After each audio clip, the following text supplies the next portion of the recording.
Why now is a good time to reassess your life?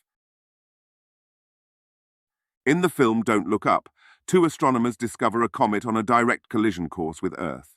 They embark on a media tour to warn humanity of their impending doom, but are met with indifference and disbelief from the public and government leaders. It's something you don't like the looks of? We discovered a very large comet. Oh, good for you. It's headed directly towards Earth. This comet is what we call a planet killer. At this exact moment, I say we sit tight and assess.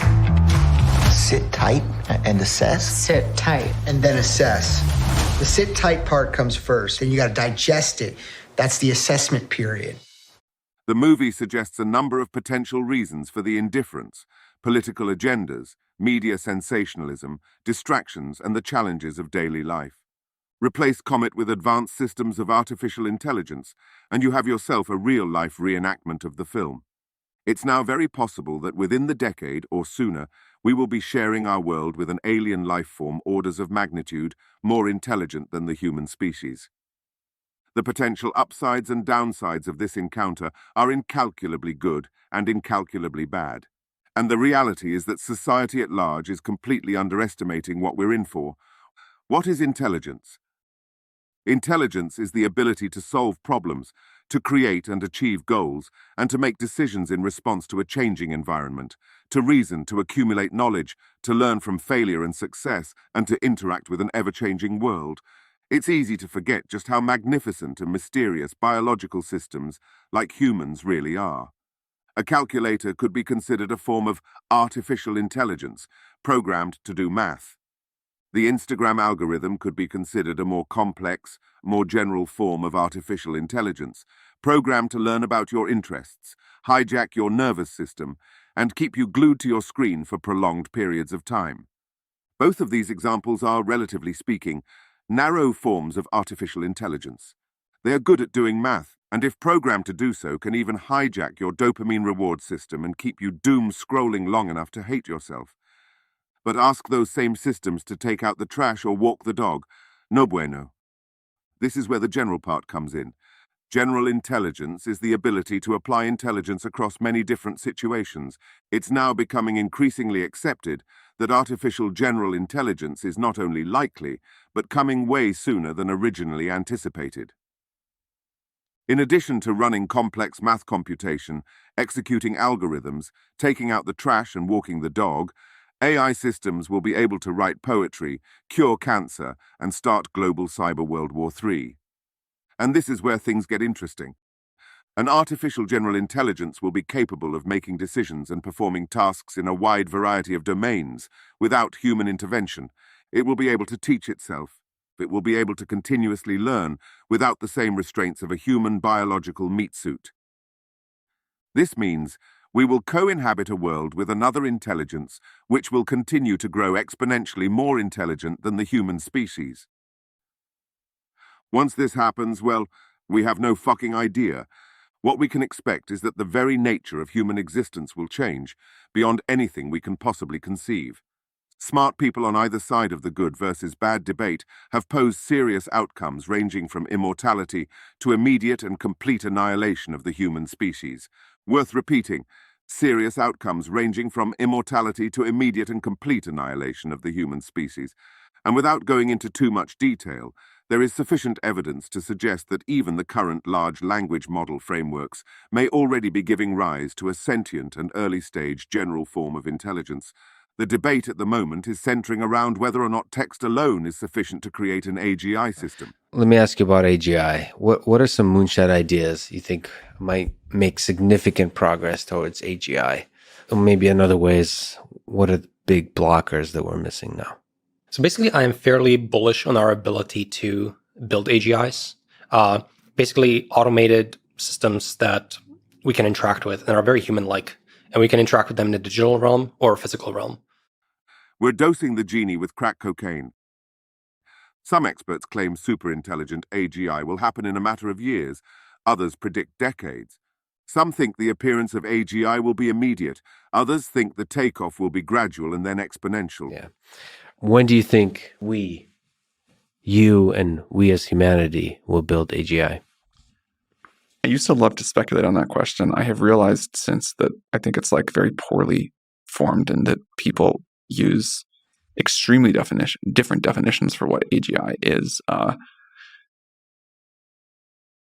And so I think it makes more sense to talk about when we'll build systems that can do capability X or Y or Z rather than, when we kind of like fuzzily cross this 1 mile marker. It's not like AGI is also not an ending. It's much more of it's closer to a beginning, but it's much more of a mile marker than either of those things. But what I would say, in the interest of not trying to dodge a question, is I expect that by the end of this decade, and possibly somewhat sooner than that, we will have quite capable systems that we look at and say, wow, that's really remarkable. If we could look at it now, maybe we've adjusted by the time we get there. Yeah, but, if you look at ChatGPT, regardless of where you land on the quadrant, the key consideration is that nobody knows for sure how or when it happens. And it probably doesn't matter. The reality is that it is becoming increasingly unlikely that things are going to stop or even slow. Amongst many experts, the prevailing view is that the genie is already out of the bottle and there's no turning back. Out of the bottle. Okay? So, people tell me, is AI game over? For our way of life, it is. Okay? For everything we've known, this is a very disruptive moment where maybe not tomorrow, but in the near future, our way of life will differ. Okay? What will happen? What I'm asking people to do is to start considering what that means to your life. What I'm asking governments to do like I'm screaming, is don't wait until the first patient. Start doing something about. We're about to see mass job losses. We're about to see, replacements of categories of jobs at large. Okay, yeah, it may take a year, it may take 7. It doesn't matter how long it takes, but it's about to happen. Are you ready? We are dosing the genie with crack cocaine. Here are a few statements to reinforce the idea that we ain't slowing down anytime soon. 1. The value incentives are too high. The economic machine humanity has created, a Moloch, favors progress without full consideration of the negative consequences. When the potential positive outcomes for solving intelligence literally reach as high as immortality, incentives are pushing us beyond turbo mode. 2. Companies creating these platforms are in a fierce competition loop. The incentives have us locked in a race. The biggest, richest companies in the world are all now in the race to AGI. They're in fierce competition to get there first. They have trillions of dollars, tens of thousands of the smartest people in the world working for them, and an endless assortment of greedy shareholders. 3. Regulators and government bodies are corrupt and incompetent. Our current global regulators and government bodies have demonstrated through repeated corruption, bureaucracy, and gross incompetence that they lack the ability to safely regulate a chicken coop, let alone the world's most transformative technology. 4. Misaligned incentives. Competition extends to governments, nations, and global corporations. Rather than collaborating to safely regulate this technology, every imaginable government body and global corporation is currently salivating over their ability to control, manipulate, and extract the benefits of this technology to their own misaligned advantage. Everything from governmental surveillance and corporate espionage to malicious cyber activities, war, and public opinion manipulation. It'll be, I was going to say, it'll be people, state actors trying to steal the model. It'll be all of the technical alignment work. It'll be societal impacts, economic impacts. It's not just like we have one team thinking about how to align the model, and it's really going to be like getting to the good outcome is going to take the whole effort. How hard do you think people, state actors perhaps, are trying to hack? First of all, infiltrate OpenAI, but second of all, like infiltrate unseen. They're trying. What kind of accent do they have? I don't think I should go into any further details on this point. Okay.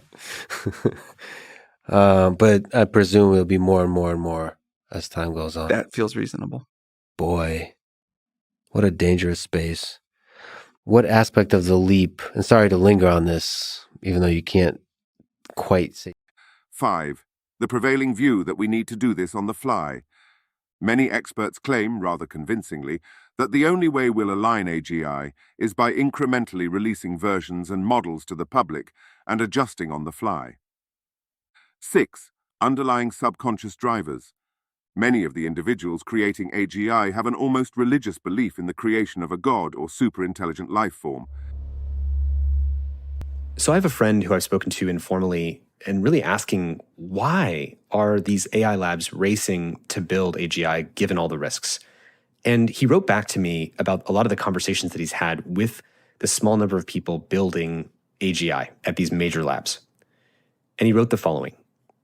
In the end, a lot of the tech people I'm talking to, when I really grill them on it, they retreat into number 1, determinism, number 2, the inevitable replacement of biological life with digital life, and number 3, that being a good thing anyways. And he goes on to say that at its core, it's an emotional desire to meet and speak to the most intelligent entity they've ever met, and they have some ego-religious intuition that they'll somehow be a part of it. It's thrilling to start an exciting fire. They feel they will die either way, so they prefer to light it and see what happens. So Josh, what comes to mind when you hear that? Yowza. Yeah, that's a whole area which I talk a bit about. Why now is a good time to reassess your life? Even if the best, most safe, slow and controlled evolution to a world with an aligned artificial general intelligence unfolds, things are going to get unbelievably weird over the next few years. More and more sophisticated forms of narrow toward general intelligence are going to be set free in the world. These systems are going to fundamentally change the way the world works, how we communicate and interact with each other, and how we spend our time. So, what should we be doing with our time? Unless you are absolutely certain that what you're currently doing is imperative for your survival, building towards something that won't be abstracted away in a world inhabited with increasingly general intelligence or brings you immense joy, happiness and meaning, you should seriously consider doing something else. If you write poetry, it's possible that there exists something special about the biological human experience. Maybe the flaws are what make your musings enjoyable to other humans, but if an AI system finds a cure to cancer, and you have cancer, you give 0 fucks as to whether that cure was found by a human doctor or an AI doctor. Apply the above to however you're spending your time. Alternatively, if this all makes you uncomfortable, you can bury your head in the sand. Don't look up.